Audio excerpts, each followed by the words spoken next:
Welcome, everybody. I'm Xavier Martin, Deputy Director at the Digital Frontiers, and I will be moderating this panel. This morning or afternoon, depending on where you are, I have the pleasure of introducing Dylan Lennox, founding partner at MFX, a consultancy firm with an exceptional track record of delivering digital financial service in many African, Asian, and Latin American countries.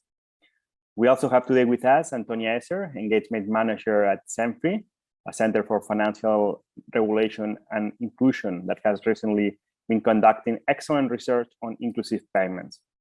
Next to Antonia, at least on my screen, we have the immense pleasure of having with us today Gregory Chen, Managing Director of Ultra Poor Graduation Initiative at Prague, one of the largest non-governmental development organizations in the world.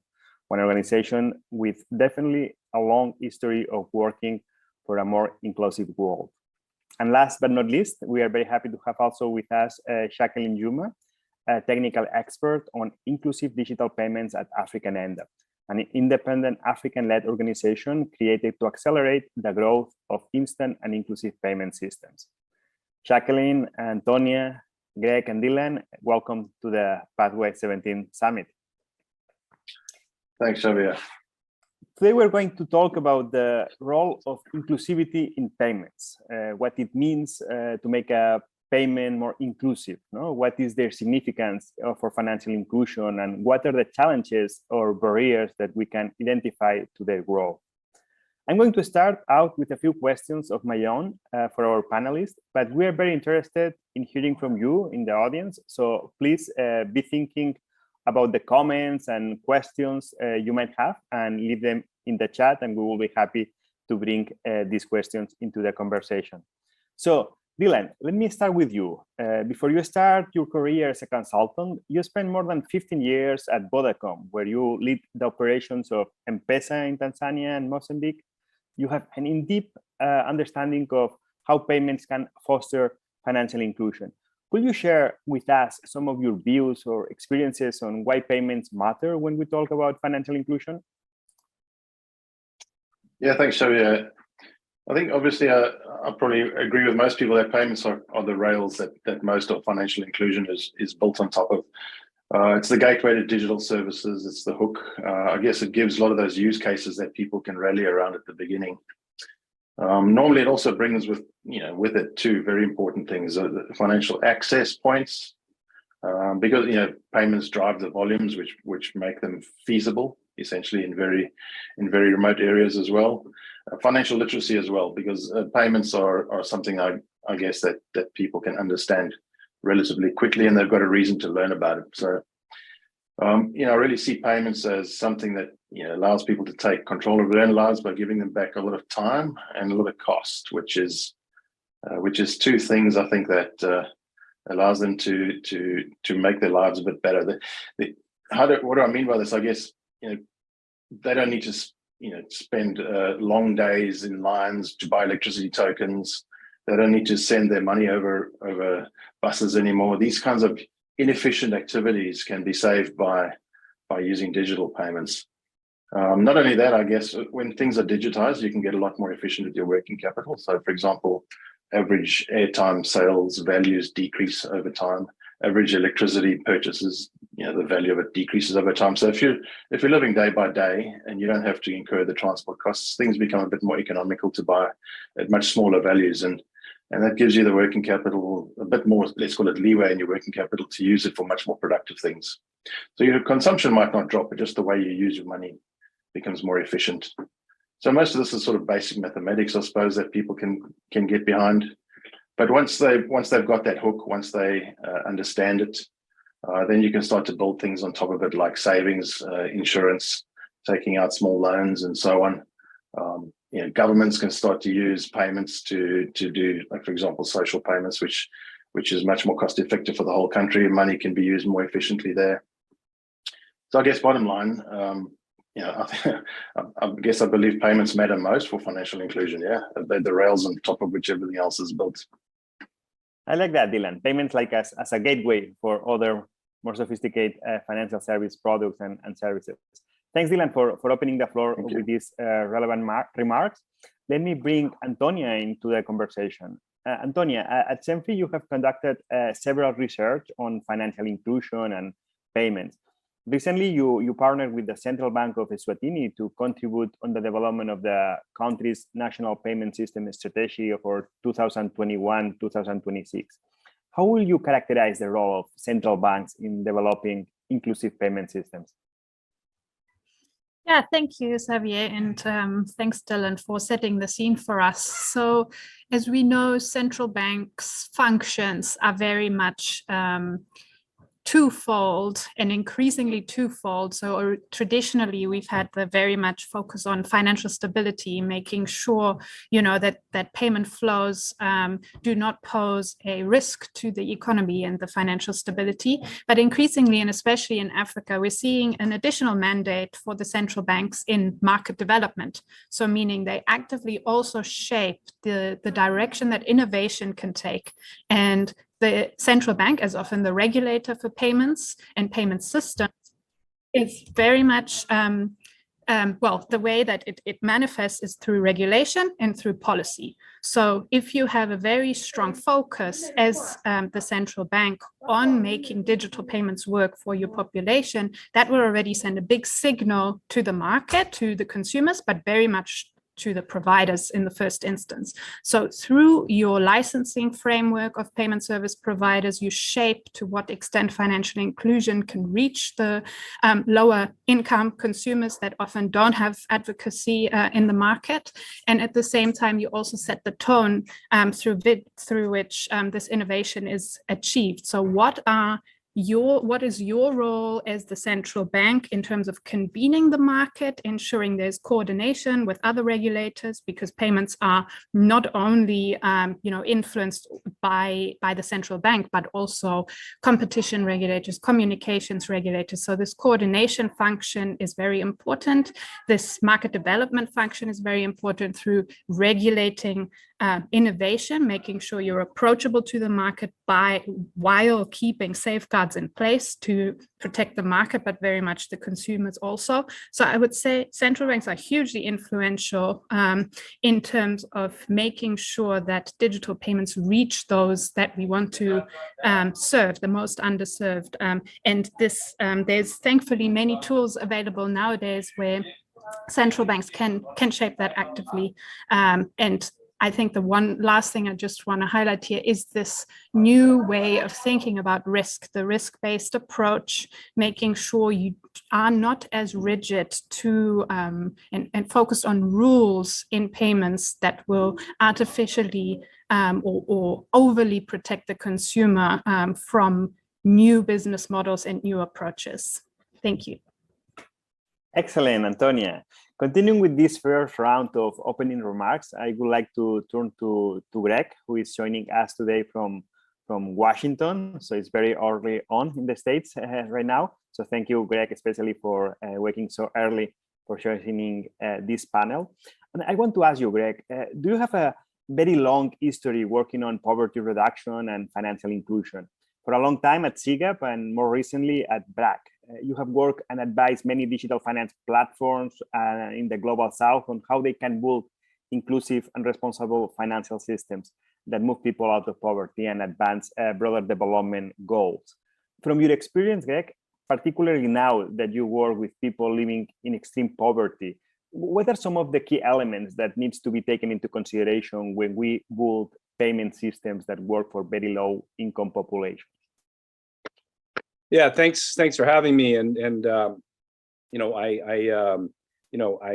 remain sort of the view that digital payments are a strategically vital system for any country moving into the modern economy. And so then there are a couple of reasons for that. But let me start with one just basic fact around inclusivity is that payments are built on network effects. And the more people you have in them, the more valuable, in fact, those payment networks are. So just the basics of the economics of payments suggest that inclusivity is better. But there's a second, even more important piece of this, which is that it's vital for payments to be inclusive for everyone to be able to participate in the modern economy. And while cash remains important for very important reasons, digital payments are going to be an on-ramp for people who are left out economically into the modern economies of the next century. So it's vital that people come in for those reasons.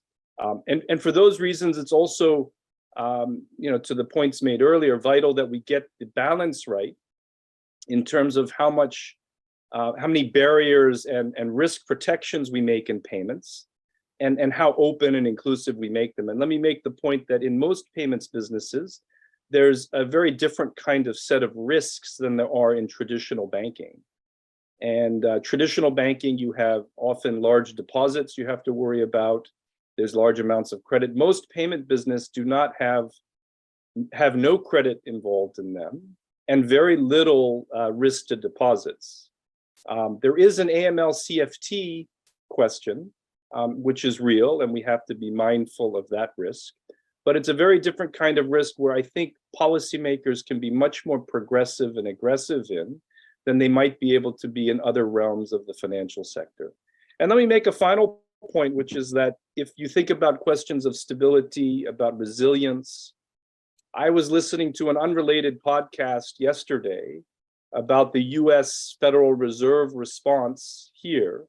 But one of the cases brought up was how well India has done in the wake of the pandemic. And the reason cited in an unrelated podcast was a digital ID system combined with a very robust digital payment system that allowed them to move cash and distribute responses across India, to the extent that there was actually much less sort of severe consequences in India than there were in countries that did not have that kind of a robust system. And so I think the bottom line on this, there are very real reasons you want an inclusive and robust financial system, payment system in any country that we're interested in. So thank you, Xavier. Excellent points. Thank you so much, Greg, for sharing these thoughts. Let me close this first round with a question for Jacqueline. Jacqueline, promoting inclusive payments is in the core of what you do at Africanenda. Why you don't tell us a little bit about your experience there at Africanenda and how building more inclusive payment systems is a key objective to build a more sustainable world? Thank you, Xavier. I hope you can hear me loud and clear. We can. So first of all, Africanenda is committed to unlocking the potential of DFS for financially excluded populations across the continent by accelerating the deployment of what we call instant and inclusive payment systems. Of course, newer and newer definitions going forward. In terms of these payment systems being the core for a sustainable world, we believe that they can play a pivotal role in creating universal access to financial services for many financially excluded adults, which is important in terms of achieving universal financial inclusion in Africa. And there are a number of ways or a number of pieces of evidence that are, bringing this whole picture. If I may speak to some of them, just because of time, when you look at the poverty issue, for instance, the most vulnerable populations, be it people from the low-income segments or specific niches like women in rural areas and so on, are quite impacted.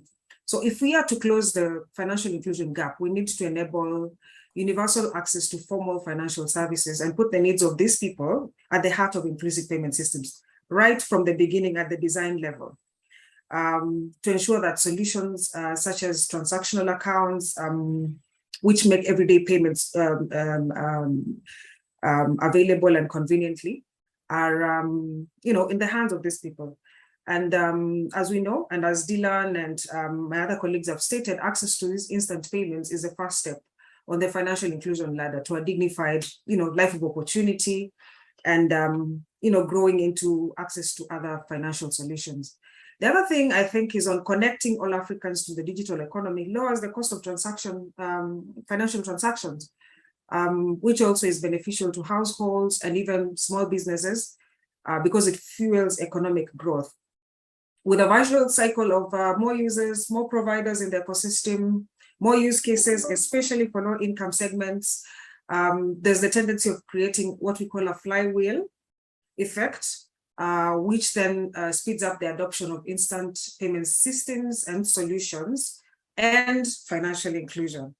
And of course, when you look at what is really happening in there in that effect, you look at there's better engagement, there's increased competition, lower transaction costs, like has been mentioned, high transaction volumes, higher revenues, economies of scale, etc. In our work, we provide some support in terms of project planning and visioning, as well as enhancing the capacity of African institutions, payments experts, and other stakeholders in developing these payment systems, because again, as we have stated in this forum, we are acknowledging that they're important. And therefore, in one of our flagship projects, for example, we have partnered with the World Bank Group and the UN Economic Commission Africa to explore the instant and inclusive payments landscape in Africa and the role that these payments play in achieving financial inclusion for all. This just involves extensive research across Africa. And we are looking at publishing the first edition of the report in a couple of days, actually, later this month on the 25th of August. So yeah, and the launch will be at the Mobile World Congress Africa Conference in Kigali in Rwanda. So looking forward to a lot of insights, considering there's not much information around these payment systems and how they're delivering in terms of financial inclusion. And we're looking to see you all at the launch. Thank you, Xavier. Looking forward to be there and reading about all this research that you have been conducting, Jacqueline. I have plenty of follow-up questions from what you have shared with us. But before jumping there, I see that we have a question from Yassine in the audience that want to ask you, any of you, a little bit about when is the right time for the governments to intervene to balance a little bit this collaboration and competition that needs to exist among digital financial providers, no? To be sure that this interoperability happen, but in a way that don't diminish the competition needed for efficient markets, but at the same time, no, as Greg was mentioning, no, payment is about network effects, no, and we need this collaboration. How we can balance these two realities? Any thoughts on that? Yeah, I'm happy to jump in. Sorry, Dylan. I was so I believe we need to create a level playing field in terms of the rails for all providers, right? So if we want the network effects to play out, everybody needs to start from the same base. And we've had many providers that have been able to capture huge market shares and are now at a very high advantage in terms of owning the payments rails, owning the infrastructure. So if you are a new provider coming in, you only have the option to partnering with those established players that then can turn off services if they, they just have the upper hand. So if you want to create a level playing field in terms of this co-opetition, so collaboration while fostering competition to improve the services that are available and to bring down costs, one way would be to make a payment system rail available, national, but ideally a regional one that can create enough scale to be sustainable and have enough cost reductions inherent because of the large number of transactions flowing through it. So if you get a payment rail that is accessible to all licensed payment service providers, the idea is that you would compete on the service offering and not on the infrastructure that you're actually providing, your services on. So you can really focus on the kind of service, the customer-facing interaction as well, and you're not basically having to put all your capital into developing rails that may fragment scale or bring you into kind of partnerships that may not be beneficial for both parties. Thank you, Antonia, on that. Dylan, I think we're also going to say something here on that. Yes, thank you, Xavier. And Antonia, I agree with everything you said. It's a bit of a loaded question. I think we could spend the rest of the session just on this one. Yeah, I think collaboration and competition is definitely not collaboration versus competition. We have to do both. I think I'm not against big, successful closed loop systems that have driven digital payments to where they are today. These are definitely providers that have led the way and driven access, driven literacy, and all these types of things, which we're all benefiting from today in many cases.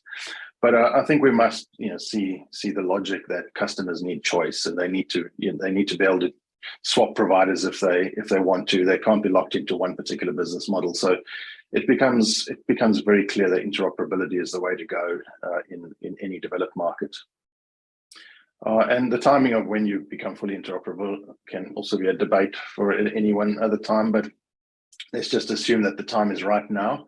One of the things that I'm always worried about is that we kind of throw the baby out with the bathwater with these systems. And, we chase this openness, we chase access, we chase inclusivity, and it's all very good, but then we create an environment where so we take away some of the business case, we take away some of the incentives for the big providers that have been driving inclusivity to continue doing so. So we don't want them to stop investing. So when we build these inclusive instant payment systems, not only must we strive for cost efficiencies and scale and all these kinds of things, which is very crucial, and nobody in the market can argue against that, no matter who they are. One system is better than many systems every time. But the big thing is to make sure that you create an economic model inside that scheme that balances the incentives between the existing big providers and these new, smaller, challenging providers that want to come into the market. And you don't want to load everything in favor of the challengers just to create competition, because you still want the big guys to go out there and build the access networks on which everything's going to run. So that economic model is a crucial one in balancing this collaboration and competition. Thank you, Dylan, for that. Also, Greg, you were mentioning during your first intervention about India. So I want to take advantage of this comment that you made, and ask you, not just you, Greg, but anybody on the panel, from your last experience working in many countries and being exposed to many different environments, from your experience, what is the international best practice? I know that it's a very tricky question, no, and there is not probably an easy model that we need to replicate, no, because every country, every reality is different. But from the countries that already have done some advance in ID, national ID systems, as Greg was mentioning, in the case of Aadhaar in India, or in terms of other countries where they have been pioneers in terms of promoting interoperability among digital players. What has worked well in different environments that we can learn from? Yeah, so just a very quick comment to connect with the earlier discussion, that I would not equate interoperability fully with competition, right? There can be an environment where there's low levels of interoperability but high competition. And I would take, I just joined the board of bKash in Bangladesh, which is a payments company BRAC owns. And it's a pretty competitive environment with low levels of interoperability. Interoperability is the next stage, I think, but I don't want to confuse the things that interoperability is good competition on its own. And I think it's the thing that we've most often gotten wrong in our business is trying to advance interoperability in the wrong way, so that it actually suppresses competition, actually. So I just want to make that comment. In terms of best practice, I mean, I think the Indian environment is a good one to highlight a few things. One is that the ID came up at the same time as the payment system. And so this led to a very large scale, what they call in India, an eKYC system, where you can biometrically register for an account, and you're sort of onboarded very quickly and easily at low cost to everybody involved, right? It's low cost to the consumer because you don't have to go give a lot of paperwork, and it's low cost to the banking system, who already just has the biometrics that they can verify against the government database. And so it just dramatically reduced the costs on both sides. And that led to contributed heavily to a revolution in payments. So I think that is a case of a best, although in interoperability, India is a different case example, which is that it was sort of built in from the beginning that it was going to be interoperable in the Indian environment, just given the advanced nature of the banking system there. And that's led to a slightly different sort of market development or trajectory, where there is still, frankly, I think one of the problems in the India case is that the business case to service the last mile is actually not as strong as it could be. And partly that's because of interoperability. I go set up an agent in the last mile, and all my competitors, or many of my competitors, have access to that agent. So why do I make the investment? So this is an example, I think, of where pushing too hard on the interoperability can suppress the business case and actually do damage to inclusivity. And I think India is a positive example in many ways, but I think on the last mile incentives, it's not the best example. Excellent. Thank you so much, Greg, for highlighting that. I don't know if anybody else want to comment about any specific country, region, learnings that we have learned in the last few years on this topic. Yeah, maybe just also to think a little bit about the use cases, which have already been mentioned before. I think we talked about the network effect and the usability of end consumers to be able to use payments as well as, for example, cash, which we can only dream of. But the point is, I think, thinking about the right staggering of use cases. So typically we see something like person-to-person payments being enabled first by most payment systems, especially real-time payment systems, because then, comparatively easier to get off the ground. But what we really want to see is, of course, person to business payments and being able to pay with your mobile phone, no matter what the size of the business is. And that comes with an entire list of challenges that, again, we won't have time to discuss today. But a good example here is, I think, Pix in Brazil, the real-time retail payment system, which actually from the design, from the onset, decided to integrate all use cases, and that includes P2P, P2B, government-to-person payments, tax payments, utility payments. So from the onset, as a consumer, you can use it for whatever need you have on payments, and I think that is an important lesson. But of course, it comes with integration challenges, and if your market is relatively smaller, particularly your average African market isn't as big as a Brazil in terms of consumers, or a bigger in India, you do have to make those right trade-offs. But I think in terms of usability, having the right customer experience from the start and the ability to use payments when they need them for whatever case could be an important driver. Excellent, Antonia. And also during the conversation, we mentioned COVID, and how during the pandemic, having access to more trusted digital payment options has been essential, not only to meeting payments or consumption needs remotely, but also to financially including populations that will otherwise have been marginalized. Without having the possibility to go to a brick and mortar banks, branches, during particularly the lockdown period. So can you elaborate a little bit on the initiative in this space that either emerged or gained ground during the last couple of years related to the pandemic, and how that has contribute to the acceleration of the adoption of digital payments?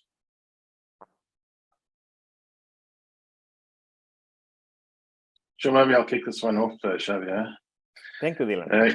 I think when COVID came, there was the initial sort of fear around cash and carrying the virus and so on, which kind of had a stimulating effect on digital payments. But then, of course, there was also the lockdowns, which closed agent networks, for example, and had a very negative effect. So luckily, most governments saw agents as one of the first sort of crucial pieces of infrastructure to open up again as they emerged from lockdowns, which was really important insight. And I'm glad that many made that. Short term, there were obviously some decisions in many countries, I think most countries anyway, that decided to reduce the price or get rid of the price on P2P fees or account-to-account transfers, which had a stimulating effect, and definitely on digital payments, helped drive it for sure. In some countries, or in one in particular, Pakistan, where the account-to-account transfers were for free, there was sort of an agent workaround which came in place, where agents started using account-to-account transfers to do cash in, cash outs instead of over the counter, and it did put a dent in some providers' business models, to be honest, as they did that.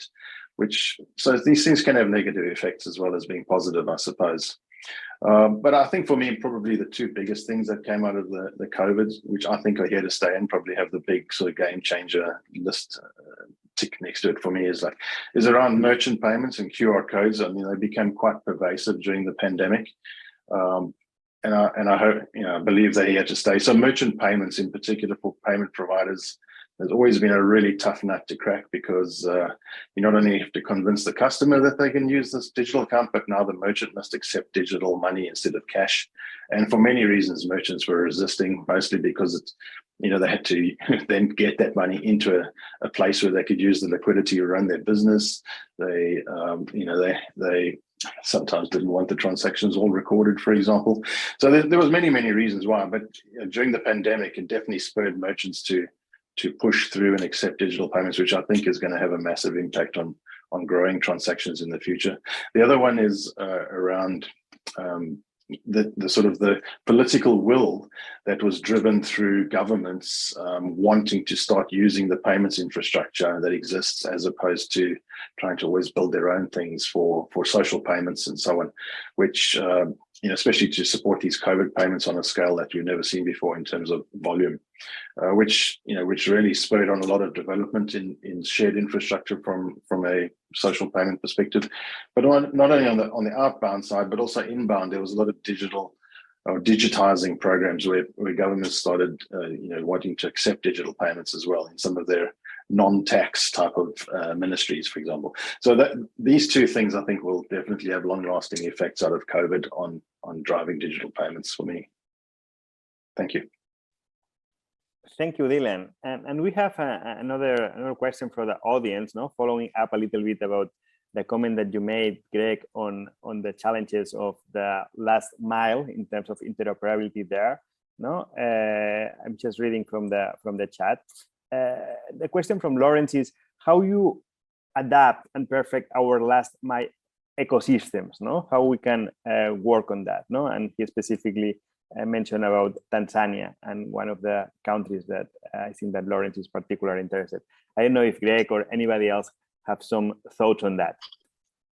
Well, just quickly to the comment, I agree that Tanzania has been out ahead on interoperability.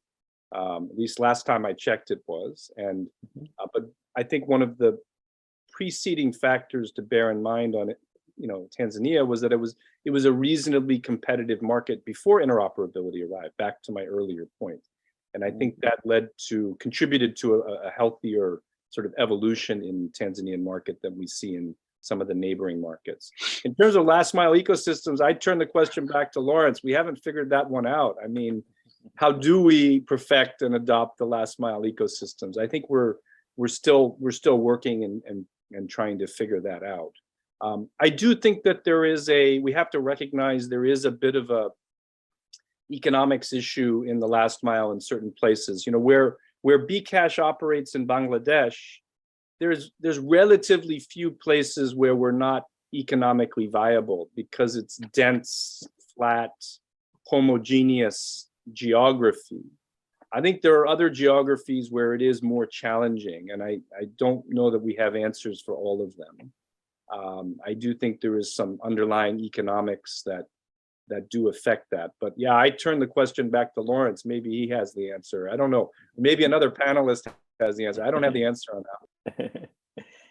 I think in the wake of COVID-19, there was a lot of acceptance that indeed digital payments is the way to go.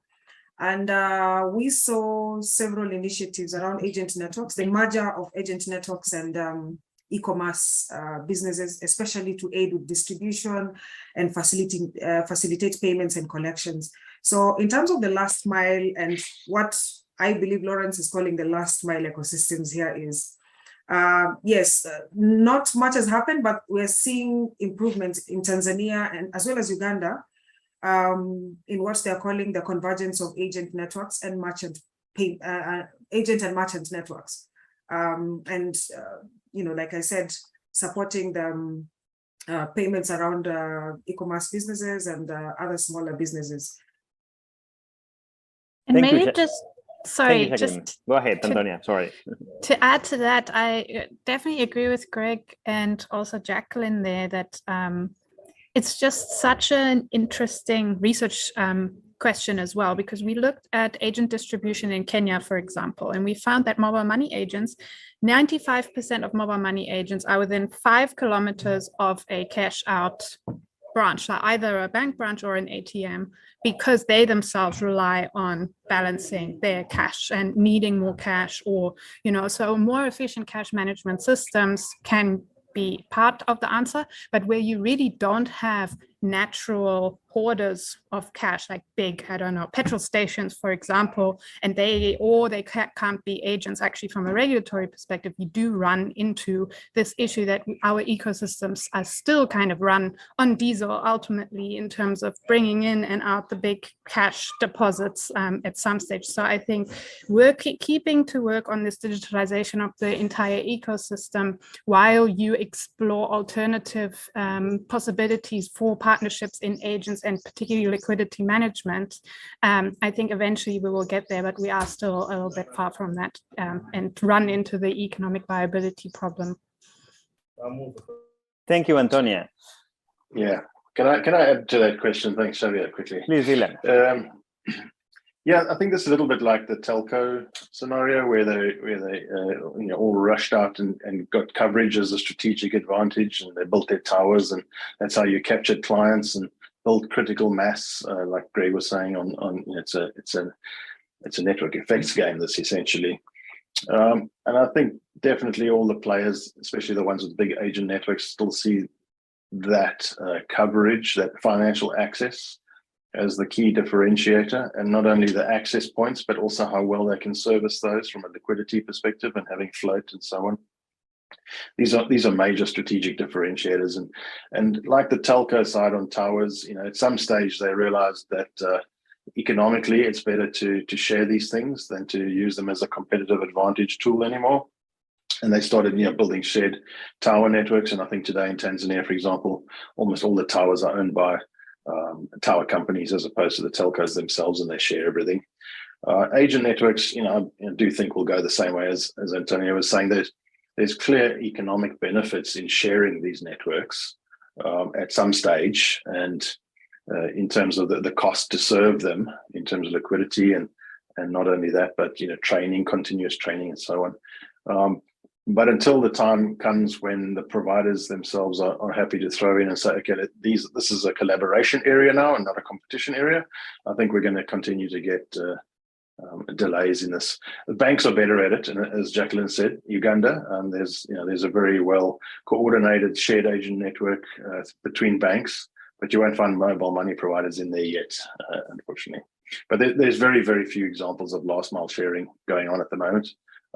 This is different to ATM networks, which have been like that for years, and different to merchant payments as well, I guess, with POS machines being shared across multiple schemes as well. Thank you, Dylan. And you also were mentioning about during the last couple of years, digital payments have increased. Do you think that this growth is here to stay, or do you see a risk of losing some of the progress that we have made? I know, Dylan, I know you want to address this one, or well, yeah, like I said, I mean, I think I mentioned earlier that I don't think it's going to go away at all. Maybe somebody else got a better answer, but I think it's here to stay, and it's only going to grow. The big shifts that come through COVID in terms of governments using the infrastructure and merchant payments being a new opportunity area, this can only grow massively. But again, like I said earlier, I don't want us to throw the baby out of the bathwater here. We could probably end up damaging ourselves if we're too aggressive on opening up networks and not putting the right economic models in place to balance incentives between players. Because if you take away the incentives to roll out agent networks, for example, in rural areas, as Greg said, if I open an agent up there, everybody can just ride on my back for free. What's the point of me doing it? So nobody does it. And so we start to see a regression in agent coverage, and we start to see a regression in digital coverage and technology, and digital transactions. So we don't want to be our own worst enemies through our own good intentions. Yeah, I think that's for me the biggest risk. Thank you, Dylan. I see that we are entering our last 5 minutes of the session. So maybe to conclude, do you have any, or what do you will say that are some of the trends or initiatives around inclusive payments that you are most excited about? Anything that is happening right now that you have seen or that you would like to see? I'm excited about the instant payment systems across the continents, whether domestic or regional at this point. Like I mentioned, we are currently conducting a lot of research, so I'm not sure whether to say or not whether to say, but I'm excited about what this means, especially in a number of things. The business case in terms of these digital payments, because at the end of the day, we are talking about how can we all, we're encouraging the industry participants to collaborate and grow the volumes, grow the revenues. But there are a number of things to watch, especially where is the right balance, especially from a domestic IPS point of view versus a regional IPS point of view. So I'm really looking forward to what will pan out. Thank you, Jacqueline. For me, it's two things. One is definitely the emergence of CBDCs. I'm very skeptical what they actually mean for financial inclusion, and if they're actually going to end up where we would like them to. But it is certainly a innovation that has potentials on many in many ways in terms of payments efficiency at the very least. And I'm excited also to see the next frontier of USSD, which is a payments technology that a lot of especially African people rely on, but that with increasing use and increasing pressures on the network, we are also seeing increasing incidences of fraud. It's not a stable enough channel to sustain, these huge volumes increase we're expecting.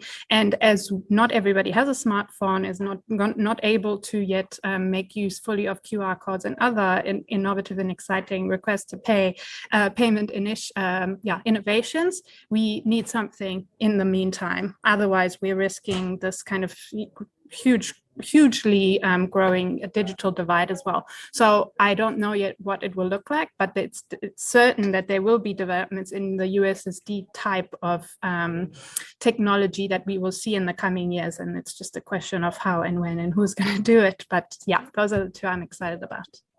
I like that, Antonia. I don't know if we have the last 2 minutes. I don't know if Dylan or Greg, do you want to do some last remarks? Yeah, very quickly from maybe the experience in Bangladesh and Bcash, which is that we started with a large agent network and a very limited use case, P2P and heavily over-the-counter transactions. Just to see the maturation of the transaction and the use cases, and being patient with that and seeing the volumes grow in other use cases over time is really encouraging. And the last one, I just link back to something I said earlier, which is I think that the link to small shops, real economy as an onboarding for, sort of a new kind of business model for lots of small businesses, I think digital payments is really going to open things up down the road. So not just as merchant acceptance, but really as a means for online and offline sort of transactions in sort of the newly emerging e-commerce opportunities. Excellent, Greg. Unfortunately, we are just about out of time for the session. So Jacqueline, Antonia, Greg, Dylan, it has been a great to have you with us, sharing your insights on inclusive payments today. We look forward, as always, to having the chance to work with you again soon in the future. And audience, thank you for your attention and participation, your comments, your questions. I'm looking forward to the rest of the summit, and I hope to see you all there too. So goodbye for now, everybody. Thank you so much again for being here today. Thanks, Xavier. Goodbye. Goodbye.